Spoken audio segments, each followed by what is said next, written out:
লিটন কুমার দাসের আউটটা একটা uneven nature ছিল উইকেটের, নাজমুল শান্তর আউটটা একটা আনইভেন নেচার ছিল উইকেটের, সেটাও আমরা দেখতে পেয়েছি।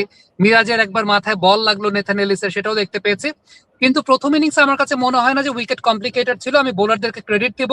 তাসকিন আহমেদ সবসময় আন্ডাররেটেড থেকে যাচ্ছেন। তাসকিন আহমেদ কিন্তু সবসময় উইকেটের যে গেটটা ওপেন করে দেওয়া সেই কাজটা সবসময় করছেন। টেস্ট সিরিজে আমরা দেখেছি পাকিস্তানের সঙ্গে, যেটা আমরা পরিসংখ্যানটা দেখছি যে সেকেন্ড ওডিআইতে তাসকিন 3টা উইকেট নিয়েছেন 8 ওভার বল করে 33 রান দিয়ে।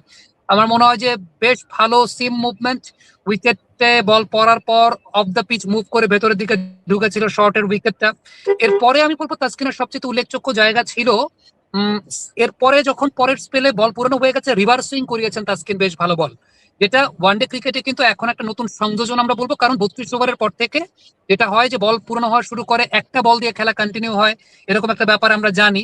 তাসকিনকে কিন্তু আমরা তারও আগে থেকেই দেখছিলাম যে বল বেশ ভালো রিভার্স সুইং করছিলেন, যেহেতু একটু ডাস্টি কাইন্ড অফ কন্ডিশন ছিল বা একটু ওভারকাস্ট কাইন্ড অফ কন্ডিশন ছিল, বলটা হয়তো আর একটু আগেই পুরনো হয়ে গিয়েছিল।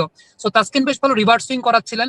মোস্তাফিজের কথা যদি বলি, মোস্তাফিজ অ্যালেক্স ক্যারিকে যেভাবে আউট করেছেন যদি দেখেন, তার আগে ক্রিজের উইডটা কিন্তু অনেক ব্যবহার করছিলেন মোস্তাফিজুর রহমান। 3টা উইকেট তিনি নিয়েছেন 7 ওভারে 27 রান দিয়ে।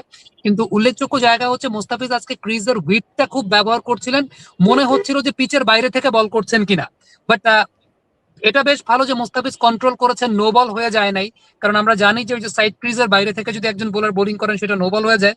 বাট মোস্তাফিজ একেবারে just at the edge of the return crease Mustafiz bowling করে যাচ্ছিলেন এবং ওই অ্যাঙ্গেলটা বারবার ব্যবহার করছিলেন অ্যালেক্স ক্যারির এগেইনস্টে, যেটা আজকের দিনে খুব কাজ হয়েছে। এবং মোস্তাফিজ বাহাতির জন্য বল বাইরে বের করাচ্ছিলেন for Alex Carey, which was really fascinating to see। কারণ মোস্তাফিজের বোলিং নেচার আমরা জানি যে বাহাতির জন্য বল ভেতরে ঢোকান, বাট বল বের করছিলেন। এর আগের দিন দেখছিলাম যে মার্নাস লাবুসেনকে তিনি বল ভেতরে ঢুকাচ্ছিলেন। আমার কাছে বান্না ভাই একটা বিষয় মনে হয়, আমি জানি না আমি কি অতি উৎসাহী হয়ে কথাটা বলছি কিনা, বাংলাদেশের এই পেস বোলিং লাইন আপটা একটা বিশ্বকাপের সেমিফাইনাল খেলা ডিজার্ভ করে। আমাদের ব্যাটিংটা তো ডেফিনেটলি বিলো স্ট্যান্ডার্ড, আমাদের ব্যাটিংটা তো একটু বিলো স্ট্যান্ডার্ড, যে কারণে কথাটা হয়তো অতিরঞ্জিত শোনায়। কিন্তু আমাদের ব্যাটিংটা যদি একটু মিডিওকার স্ট্যান্ডার্ডেরও হতো না, আমি বলতাম যে বাংলাদেশের এই বোলিং লাইন আপটা, এই পেস বোলাররা একটা বিশ্বকাপের সেমিফাইনাল খেলাটা ডিজার্ভ করে। কারণ নাহিদ রানা যদি বিশ্বকাপের সেমিফাইনাল না খেলে কে খেলবে? মোস্তাফিজ যদি বিশ্বকাপের বড় গেম না খেলে কে খেলবে? তাসকিন যদি বিশ্বকাপের বড় গেম না খেলে কে খেলবে?